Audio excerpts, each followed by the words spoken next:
I think that when I look at the 32 steps, what I see is solidarity.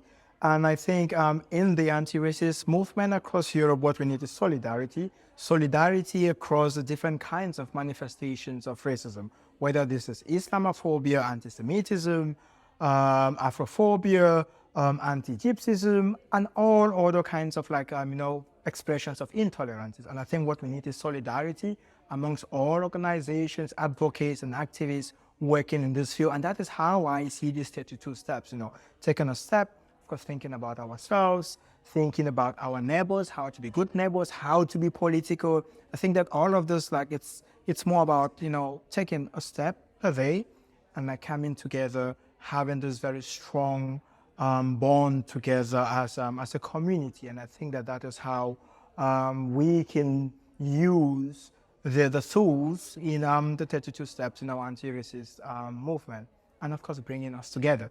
Even those outside of Europe, those at the borders of Europe, the migrants who of course are suffering from the consequences of some of the racialized policies, which are basically part of Europe's migration policy. So I think that it's really about all different groups, all communities, but of course especially migrants as well who are at the borders of Europe. And when I think of the 32 steps, I think that how to be a good neighbor. I think that's really very important because politics is going to be politics. Politicians are going to be politicians. And while we can try to hold politicians accountable, I think that what is more effective is communicating to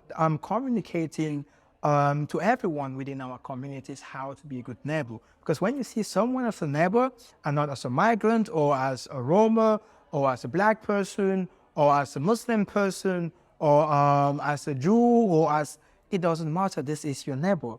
And you have to treat your neighbors the same way you'd like to be treated. And of course, this extends to, the neighbors of Europe as well. So even the people at the borders, these are our neighbors. And I think it's really very important that we send across this message, because the very same way migrants are otherized outside of Europe is the very same otherization that happens with people that are perceived of coming from migrant backgrounds as well. They might not necessarily be migrants. So it's really important spreading this message of how to be a good neighbor. What steps can we take to be a good neighbor? Sharing food with one another, sitting together in communities and talking about our faith, our different belief systems, understanding, listening to one another, organizing community cleanup sessions, having community book clubs. I think really going grassroots and really a bottom-up approach, I think would be one of the ways that we can really combat, the racialization and otherization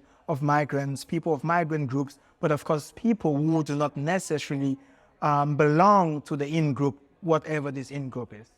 The campaign is carrying on. Yeah. Currently, it's across different states, countries in Europe. And of course, I think that the Make Racism History Festival and the hashtag, it's about a reminder of the journey that INA and of course all the members of INA have come, or how far we have come over the last 25 years. But it's also a reminder that we still have a long way to go ahead. So I think that this hashtag needs to live on as a reminder and as a constant,